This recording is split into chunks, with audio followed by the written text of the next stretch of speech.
Hello दोस्तों, तो आज हम लोग पढ़ेंगे UP board class 10th mathematics, जो कि 21 तारीख दूसरा महीना 2023 को होने वाला है। उसका एमसीक्यू देखेंगे, उसकी पैटर्न किस तरह से रहेगी ये दोस्तों, ठीक ना, ये ध्यान रखिएगा। तो हम लोग यहाँ पे कुछ क्वेश्चन लिख लिए हैं। डेट हमारा देखिए, सब्जेक्ट मैथमेटिक्स का एग्जाम 2023 का है, डेट 21 तारीख दूसरा महीना 2023। एमसीक्यू क्वेश्चन, तो पहला क्वेश्चन इसमें क्या कर रहा है हमारा, कह रहा है यदि tan थीटा बराबर 3/4 है तो cos स्क्वायर थीटा का मान ज्ञात कीजिए। तो दोस्तों अगर ऐसा क्वेश्चन है, अगर ये tan थीटा में देखना, अगर उसका टेबल में अगर मान नहीं है तो आप डायरेक्टली क्या करोगे, लंब बटा आधार पर लगाओगे और cos थीटा का मान ज्ञात करोगे। जैसे सपोज दैट इधर हम लोग सॉल्व करते हैं tan थीटा, अर्थात tan थीटा इक्वल टू क्या दिया है 3/4, यानी tan का क्या होता है लंब बटा आधार। तो इस तरह से अगर हम बनाते हैं तो a b c, अब हमारा लंब कितना है 3 है और आधार कितना है 4, तो ये हमारा कितना आ जाएगा, पाइथागोरस प्रमेय लगा देंगे। AC का स्क्वायर बराबर क्या हो जाएगा, AB का स्क्वायर प्लस BC का स्क्वायर दोस्तों। तो AC का स्क्वायर बराबर क्या आ जाएगा, 3 का स्क्वायर प्लस 4 का स्क्वायर। तो AC का स्क्वायर बराबर 3 3 का 9, 4 चौका 16। AC का स्क्वायर बराबर कितना हो जाएगा 25 हो जाएगा, यानी AC इक्वल टू कितना आ जाएगा अंडर रूट में 25, या फिर AC इक्वल टू 5 सेमी। ये कितना आ गया 5। पूछा कि इसका है वैल्यू कोस स्क्वायर थीटा का। तो ध्यान दीजिएगा कोस का क्या होता है, कोस का क्या होता है आधार बटा कड़ होता है। तो ध्यान दीजिएगा आधार बटा कड़, यानी करेंगे मतलब स्क्वायर, तो इसका भी स्क्वायर होगा। आधार हमारा कितना है 4 है और कड़ कितना है 5 है, तो इसका स्क्वायर करेंगे तो 4 का कितना हो जाएगा 16 और 5 का हो जाएगा 25। तो ध्यान दीजिएगा इसमें हम लोग खोजेंगे कहां पे आंसर सही है। तो पहला तो नहीं है, दूसरा नहीं है, तीसरा क्या है 16/25 है, तो हमारा सही आंसर कौन होगा 16/25 होगा। ज्यादा वीडियो लेंथी हो जाता है, इसकी वजह से हम थोड़ा सा फास्ट पढ़ाते हैं एमसीक्यू में। कोई दिक्कत दोस्तों? तो चलिए थोड़ा सा हम लोग रेल की तरह स्पीड हो जाते हैं, ठीक, यानी कि शताब्दी एक्सप्रेस बनते हैं। यदि किसी बटन का माध्य 16 और बहुलक 13 हो तो बटन की माध्यिका ज्ञात कीजिए और सही विकल्प का चयन कीजिए। तो देखिए बहुलक बराबर क्या होता है, बहुलक बराबर क्या होता है 3 गुणे क्या होगा 3 गुणे माध्यिका माइनस 2 गुणे माध्य, यानी समांतर माध्य। ये फार्मूला हमारा यहाँ पे पुटिंग होगा मेरे दोस्तों। तो बहुलक हमारा किसी माध्य, इसका माध्य दिया है, माध्य कितना है 16, बहुलक कितना है 13 बराबर 3 गुणे माध्यिका क्या नहीं दिया है, माध्यिका हम लोग को फाइंड करना है। तो माध्यिका की जगह पर कुछ नहीं लिखेंगे, माइनस 2 गुणे माध्य का वैल्यू देखिए 16 दिया है, तो यहाँ पे हम लोग 16 लिख देंगे। ध्यान दीजिएगा 13 इक्वल टू 3 गुणे माध्यिका और यहाँ पे 16 दूना की 32 दोस्तों। 32 इधर देखिए माइनस में, इधर आएगा तो क्या हो जाएगा 13 प्लस 32 बराबर 3 गुणे माध्यिका।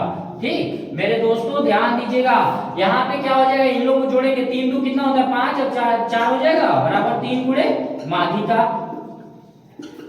अब ध्यान दीजिएगा इधर 3 गुणा में इधर जाएगा तो भाग करेगा मेरे मित्रों। तो ध्यान दीजिएगा 15 माध्यिका, कितना आ गया माध्यिका, तो माध्यिका हमारा आ गया 15। इसमें चयन कीजिएगा, पहला आंसर हमारा सही होगा मेरे दोस्तों। ध्यान संख्याओं 25 और 50 के एचसीएफ और एलसीएम का गुणनफल निकालना है। तो ध्यान दीजिएगा सबसे पहले हम इस क्वेश्चन को हल करने के लिए क्या करेंगे, 50 और 25 का हम लोग एलसीएम निकालेंगे। तो ध्यान दीजिएगा एलसीएम निकालते समय क्या करते हैं, दोनों को एक में लिखते हैं और इस तरह से हम लोग काटेंगे तो इसका 25 आएगा, ये 25 हो जाएगा। 5 से इसको काटेंगे 5 आएगा, 5 आएगा, फिर 5 है, यानी 2 बचे 10, 10 बचे 50। एलसीएम कितना आ गया, एलसीएम इक्वल टू 50। अब एचसीएफ निकालना होगा तो अलग अलग करेंगे, 25 का करेंगे तो 5, फिर 5 से करेंगे 1 और इसी तरह से 50 का करेंगे तो 2, फिर 25 आएगा, फिर 5 से करेंगे 5 आएगा, 5 से एचसीएफ बराबर क्या हो जाएगा, पहले 25 को लिख लूंगा, यानी कि ध्यान दीजिएगा डायरेक्टली कर दे रहा हूं। ये एचसीएफ हमारा क्या होता है, जो मैचिंग कर जाएगा, 5 5 मैचिंग कर दिया, ये मैचिंग कर दिया, यानी एचसीएफ क्या आ गया HCF इक्वल टू 25 आ गया, 25 आ गया। 25 और 50 का गुणा कर दो, वही हमारा आंसर हो जाएगा। 25 25 कितना होता है 125 जीरो, यानी कहने का मतलब 1250। तो दूसरा विकल्प हमारा क्या होगा, सही होगा मित्रों, ध्यान रखिएगा। अगला क्वेश्चन क्या बोल रहा है, अगला क्वेश्चन बोल रहा है तीसरा क्वेश्चन, ध्यान दीजिएगा किसी वृत्त, आप समझ लीजिए हर एक चैप्टर से क्वेश्चन टच करके आएगा, ये ध्यान रखिएगा। इसलिए आप अच्छे से तैयारी आज रात भर अच्छे से पढ़ लीजिए और सुबह जाकर पेपर दीजिएगा, नहीं कि सुबह जाकर वहां पे सोइएगा। ठीक ना। चलिए देखिए यहाँ पे किसी वृत्त की त्रिज्या दोगुनी कर दी जाए। पहले मान लो त्रिज्या r है, क्या है, r है। त्रिज्या क्या है वृत्त का, त्रिज्या बराबर r। पहले त्रिज्या r है, देखो हम लोग को निकालना क्या, परिधि। तो लिखूंगा इसलिए परिधि इक्वल टू क्या आ जाएगा 2 पाई r, हमारा फार्मूला होता है। लिखूंगा इसलिए नया परिधि, नया त्रिज्या यानी कि पहले की त्रिज्या का क्या करना है, वृत्त की त्रिज्या दोगुनी कर दी जाए, यानी पहले का दुगुना 2r कर दिया जाए। तब नए, देखो नए एवं पुराने वृत्तों की परिधियों, पहले नए बोल रहा है फिर पुराने बोल रहा है, यानी नए और पुराने परिधियों का अनुपात पूछ रहा है। लिखूंगा इसलिए परिधि इक्वल टू क्या आ जाएगा 2 इंटू पाई इंटू r। तो ध्यान रखिएगा 2 गुना के 4 पाई r। तो लिखूंगा इसलिए अनुपात बराबर क्या हो जाएगा, ध्यान दीजिएगा, किसी वृत्त की त्रिज्या दोगुनी कर दिया जाए तो नए और पुराने, नया को पहले लिखना है, अनुपात नया 4 पाई r बटा 2 पाई r। तो r से r खत्म, पाई से पाई खत्म, इसको काट दूंगा तो 2 संबंधे 1, 2 संबंधे 1 खोज लीजिए कहां पे, सॉरी 1 संबंधे 2। अगर नए पहले बोले तो पहले को जो जिसको बोलता है उसको लास्ट में लिखा जाता है, यानी नीचे लिखा जाता है, ठीक ना। अगर बोला है नया वाला, नया अगर बोला है, पहले नया बोला है तो जिसको पहले बोलेगा उसको नीचे, और जो पुराना है वो ऊपर रहेगा। ध्यान दीजिए पहले वाला नीचे फिर उसके बाद वाला, ठीक ना। इसको काट देंगे, इसको काट देंगे, इसको काट देंगे, तो 1 संबंध क्या आ गया 2 आ गया। 1 संबंध 2 हमारा कौन आंसर सही है, चौथा का पहला आंसर सही है मेरे दोस्तों। ध्यान दीजिएगा आगे द्विघात समीकरण, इतना के मूलों का योग का मान होगा। तो देखिए द्विघात समीकरण दिया है, हम लोग समझ लिए द्विघात समीकरण में मूलों का योग का फार्मूला क्या होता है, मूलों का योग इक्वल टू होता है, क्या हो जाएगा बता दीजिए, -b/a, क्या होगा -b/a। तो ध्यान दीजिएगा b का मान यहाँ पे कितना है 2 है, क्या है 2 और a का मान कितना है, इसके आगे 1, यानी कहने का मतलब -2। इसमें चेक करेंगे पहला, इसका भी आंसर सही होगा। तो समझ में आया। हमारा क्वेश्चन है 6वां, किसी वृत्त के बाह्य बिंदु P से 2 स्पर्श रेखाएं PA और PB खींची गई है।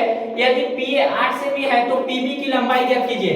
देखिए कोई वृत्त है, कोई वृत्त के केंद्र से कोई बिंदु P है दूरी बाहर की ओर, तो इससे कोई एक वृत्त पर स्पर्श रेखा खींचा गया, ठीक। और एक और खींचा गया जिसका नाम B और इसका नाम A है। इसका माप 8 सेमी है, इसका माप पूछा है। तो देखिए किसी बिंदु से वृत्त पर खींची गई 2 स्पर्शियों की लंबाई क्या होती है, आपस में बराबर होता है। तो ए भी क्या हो जाएगा 8 सेमी। ध्यान रखिएगा दोस्तों, अभी लंबा हो जाएगा वीडियो, इसलिए मैं प्रूफ नहीं कर रहा हूं। आप पाइथागोरस प्रमेय इसमें लगा दीजिएगा, पाइथागोरस प्रमेय इसमें लगा दीजिए। यहाँ पे लिखिएगा AO का स्क्वायर और इसमें चलेंगे तो OB का स्क्वायर निकालिएगा। समीकरण 1 और समीकरण 2 को बराबर कर दीजिएगा, क्योंकि त्रिज्या आपस में बराबर होती है। ध्यान दीजिएगा। तो 7वां प्रश्न, 7 सेमी त्रिज्या वाले अर्धगोले का कुल पृष्ठीय क्षेत्रफल ज्ञात करना है। तो कुल पृष्ठीय क्षेत्रफल ज्ञात करने के लिए हम लोग का सूत्र होता है 3 पाई r स्क्वायर। तो 3 गुणे पाई का मान, सॉरी r का मान 7 गुणे 7 गुणे पाई, अर्थात 7 से 49 गुणे 3 पाई, ठीक ना। तो ध्यान दीजिए 3 का गुणा करेंगे 9 में, 3 9 27, 3 चौको 12, 12 और 2 कितना हो जाएगा 14 पाई सेमी का स्क्वायर। तो हमारा विकल्प कौन होगा, 7वां के तीसरा विकल्प सही होगा। अगला क्वेश्चन बोल रहा है 2 sin square a - 1 equal to 0 हो तो a का मान ज्ञात कीजिए। ध्यान दीजिएगा 2 sin square a - 1 equal to 0 है, 1 को उधर भेज देंगे, 2 sin स्क्वायर a बराबर 1 आ जाएगा, 2 को उधर भेजेंगे तो sin square a equal to 1/2 आएगा, स्क्वायर को उधर भेजेंगे तो sin a इक्वल टू क्या आ जाएगा, चुनरिया ओढ़ लेगा। ध्यान दीजिएगा, तो ध्यान इधर क्या हो जाएगा 1/√2 हो जाएगा। अब बताइए साइन में कितने अंश का मान होता है 1/√2, तो साइन 45 अंश। तो यहाँ पे लिख देंगे साइन 45 अंश। a का मान क्या आ जाएगा, a equal to 45 degree. 45 degree आ गया मेरे दोस्तों। तो पहला विकल्प इसका क्या हो जाएगा, सही हो जाएगा। क्या हो जाएगा, पहला विकल्प सही हो जाएगा। अगला क्वेश्चन क्या बोल रहा है, अगला क्वेश्चन आपका बोल रहा है यदि मीनार के पाद से 50 मीटर दूर पर स्थित एक मीनार है, इस तरह से मीनार है, इससे पाद से 50 मीटर की दूरी पर एक कोई बिंदु स्थित है। मीनार का उन्नयन कोण यहां से कितना बनता है 60 डिग्री। कितना बनता है 60 डिग्री बनता है ए बी सी। सी से क्या होता है कि इसकी मीनार की ऊंचाई का जो एंगल बनता है अर्थात करने का मतलब यूनियन कोण वो 60 डिग्री बनता है। तो बोल रहे मीनार की ऊंचाई ज्ञात कीजिए, ये फाइंड करना है। देखिए लंब दिया है, आधार दिया है, तो लंब और आधार किसमें होता है? tan में होता है। tan 60 डिग्री इक्वल टू क्या हो जाएगा? लंब बटा आधार, यानी tan 60 का मान कितना होता है? √3 h/50। 50 को इधर भेज देंगे तो h इक्वल टू क्या आ जाएगा? 50√3 मीटर, यानी 50√3 मीटर कौन है हमारा? दूसरा विकल्प सही होगा। बिंदु इतना और इतना के बीच की दूरी ज्ञात कीजिए। चलिए बीच की दूरी का सूत्र लगाते हैं, निर्देशांक ज्यामिति में जाते हैं। तो ध्यान दीजिएगा, आपको दिया क्या है? -5, 7 दिया है, ये x1 y1। दूसरा में क्या दिया है आपको? दूसरा में दिया है -1, 3 दिया है, यानी x2 y2 दिया है। तो देखिए इसमें दूरी का सूत्र d इक्वल टू क्या होता है? अंडर रूट में x1 x2 का whole square plus y1 y2 का होल स्क्वायर। तो ध्यान दीजिएगा, तो इधर हम लोग करेंगे तो क्या होगा? d इक्वल टू क्या आ जाएगा? d इक्वल टू x1 का मान कौन है? -5 माइनस x2 का मान माइनस प्लस हो जाएगा इसका स्क्वायर प्लस y1 का मान कितना है? 7 है, माइनस y2 का मान 3, इसका स्क्वायर कर देंगे। अंडर रूट में क्या आ जाएगा? इसको घटाएंगे तो -4 का स्क्वायर प्लस इसको घटाएंगे तो कितना हो जाएगा? 7 में से 4 आएगा, 4 का स्क्वायर, यानी कहने का मतलब कितना आ जाएगा? 4 को 16 प्लस 4 को 16 कितना आ जाएगा? अंडर रूट में 32। कितना आ जाएगा? अंडर रूट में 32। तो अंडर रूट में 32 आ रहा है दोस्तों, तो अंडर रूट में 32 को हम लोग निकालेंगे तो कितना आ जाएगा? 32 का हम लोग निकालेंगे तो 2 16 2 8, फिर 2 से निकालेंगे 4, फिर 2 से काटेंगे 2, फिर 2 से काटेंगे 1, यानी कि जिसका जिसका जोड़ा बन जाएगा वो 8। 2 गुना के 4 under root 3, sorry 4 under root 2, 4 under root 2 कहीं पे है, तो हमारा विकल्प तीसरा क्या होगा? सही होगा मेरे दोस्तों। 11वां क्वेश्चन है मेरे प्यारे लाल लालियों, ध्यान दीजिएगा। k का मान ज्ञात कीजिए जबकि समीकरण इतना का मूल समान है। मूल समान होने का मतलब कि विविधकर का मान शून्य हो जाना है, यानी d equal to b² - 4ac का मान क्या होगा? शून्य होगा। चलो समीकरण से देखते हैं मेरे मित्रों क्या है। d का मान शून्य रखेंगे, यानी b² - 4ac बराबर शून्य कर देंगे। क्यों? क्योंकि मूल हमारा क्या है? समान है, यानी b का मान कौन है? -4 का स्क्वायर गुणे a का मान क्या है? k है, c का मान क्या है? 4 है, इक्वल टू 0। 4 का स्क्वायर करेंगे 4 चौका 16 माइनस 4 चौका 16 k इक्वल टू 0। ये देखिए क्या मैं प्लस में उधर गया तो क्या हो जाएगा? माइनस हो जाएगा, -16, इससे ही कटेगा, k का मान क्या आ जाएगा? 1 आ जाएगा मेरे दोस्तों। इस तरह का क्वेश्चन को ऐसे करना, तो हमारा आंसर कौन होगा? पहला सही होगा। दूसरा देखो, पद इतना और इतना इतना की माध्यिका ज्ञात कीजिए। तो माध्यिका ज्ञात करने के लिए क्या करना होगा? माध्यिका ज्ञात करने के लिए सबसे पहले आपको निकालना होगा, इसको आरोही क्रम में व्यवस्थित करना होगा। आरोही क्रम में, आरोही मतलब क्या होता? असेंडिंग ऑर्डर, यानी पहले छोटका भाई को लिखो, फिर उससे बड़का भाई को लिखो, फिर उसके बाद देखो कौन बड़का भाई है भैया? 4 है, फिर 5 है, फिर 6 है, फिर 6 है, फिर उसके बाद क्या है? 7 है। नंबर काउंट करो, n इक्वल टू कितना है? 1 2 3 4 5 6 7। 7 क्या है? विषम है। विषम मतलब ओड नंबर है। क्या है? माध्यिका के लिए ये फार्मूला होता है मेरे दोस्तों, ध्यान दीजिएगा। तो लिखेंगे माध्यिका बराबर n+1/2 पद। तो ध्यान दीजिएगा n का मान क्या है? 7 + 1/2, यानी 7 × 8/2 काट देंगे तो 4वां पद। अब हमारा बताना मेरे दोस्तों, मेरे लाल लालियों, चौथा पद कौन है? गिनो, 1 2 3 4, हमारा माध्यिका कौन हो जाएगा?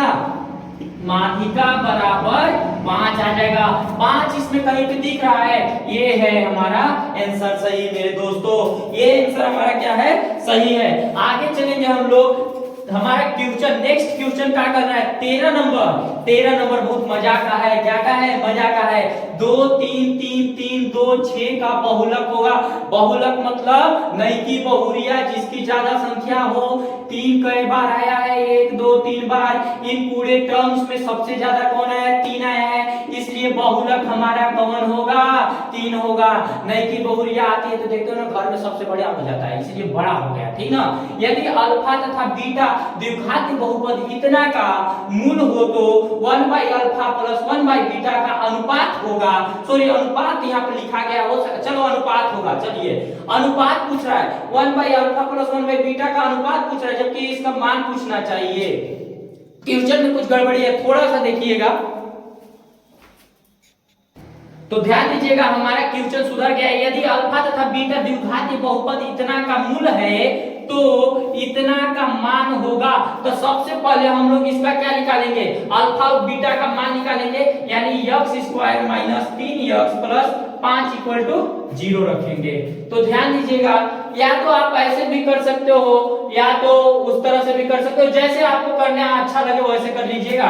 तो ध्यान दीजिएगा, अल्फा और बीटा का मान ज्ञात करने के लिए कह रहा है, तो ये हमारा क्या दिया, 0 रखने की जरूरत है। 1 by alpha plus 1 by beta है तो 1 बाई अल्फा, तो ये यहाँ पे गुणा करेगा तो क्या हो जाएगा, यहाँ पे गुणा करेगा beta plus alpha by alpha into beta, होगा कि नहीं होगा, यानी कह रहा है पदों का योग, सॉरी मूलों का योगफल बटा मूलों का गुणनफल लिखेंगे, इसलिए मूलों का